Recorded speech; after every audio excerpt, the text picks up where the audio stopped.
Here we go.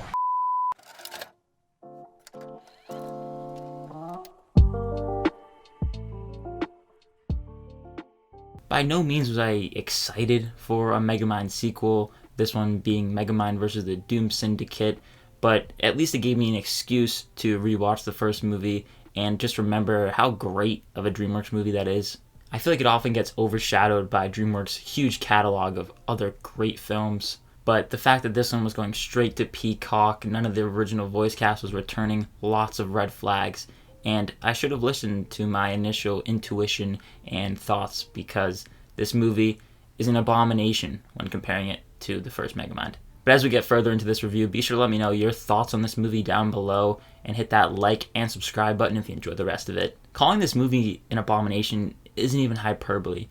When you first look at it from even just a writing perspective, it at times made me wonder if the people behind this movie even watched the first Megamind.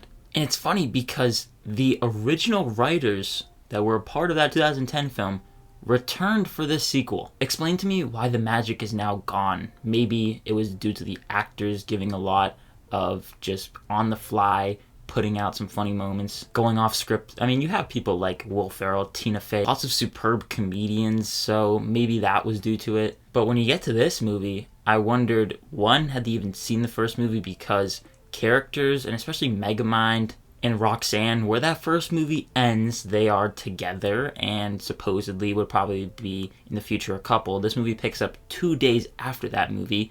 It seems like sometimes these two characters have never even interacted before. They're being awfully awkward around each other. They also bizarrely changed the character of Minion's name to Old Chum.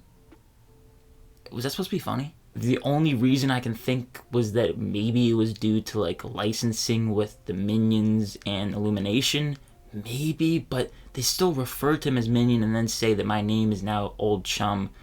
I don't know. And speaking of this movie picking up 2 days after that first one, you now have influencers in this world, but that doesn't make any sense because if this movie, timeline-wise, picks up 2 days afterwards, they had, I think, one phone was brought up in that first Megamind movie. It was nowhere near the technology of 2024. But now you have a character who has like a social media page surrounded by Megamind and the fandom. There's just a lot of continuity errors that simply a child might not pick up on, and that's why the biggest issue with this movie is it just feels like a piece of content to put out because it's connected to the Megamind IP. I would not be surprised if they rushed this thing out. Some of it feels like it was written by AI, and I hate saying that, but it really does feel like it. Little kids are going to watch this and just pay no attention to the fact that it's not as clever, not as funny of a spoof on the superhero genre as the first one was. I mean, the villains of this movie, they were supposedly friends with Megamind, and Megamind used to be a part of this like villain squad. They weren't even referred to at all in the first movie when you're setting up the lore of Megamind and his backstory.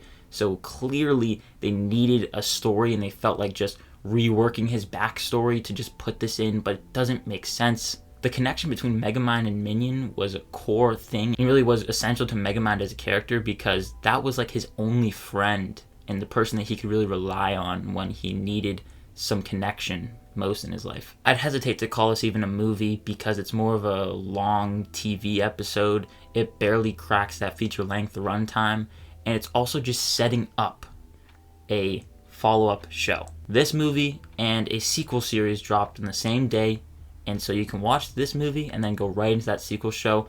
I, of course, I'm not even going to go near that one.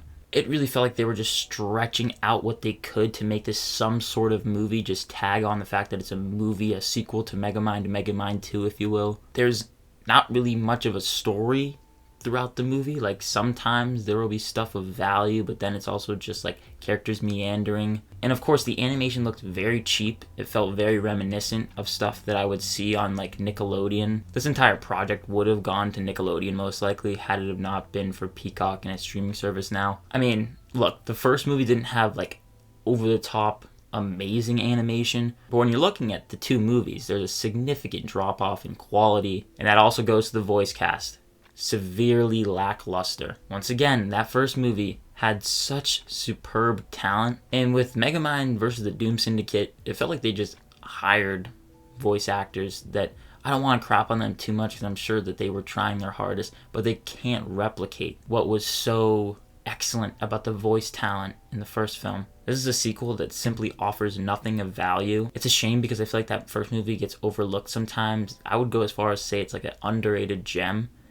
And then you have now the fact that this movie exists, so whenever I think of Megamind, I'm just going to think of this terrible sequel. For the first time in the history of my channel, I'm going to give Megamind versus the Doom Syndicate an F. And if you couldn't tell already, skip this one. It's been a while since I've watched something this bad. If you found some enjoyment in it, be sure to let me know down below in the comments what you thought of it as a whole. I want to thank you so much for watching this review, and again, if you did enjoy it, be sure to hit that like and subscribe button, plus that notification bell so you don't miss any further videos. My name is Ben, people call me Meteor, and I'll see you guys in the next one.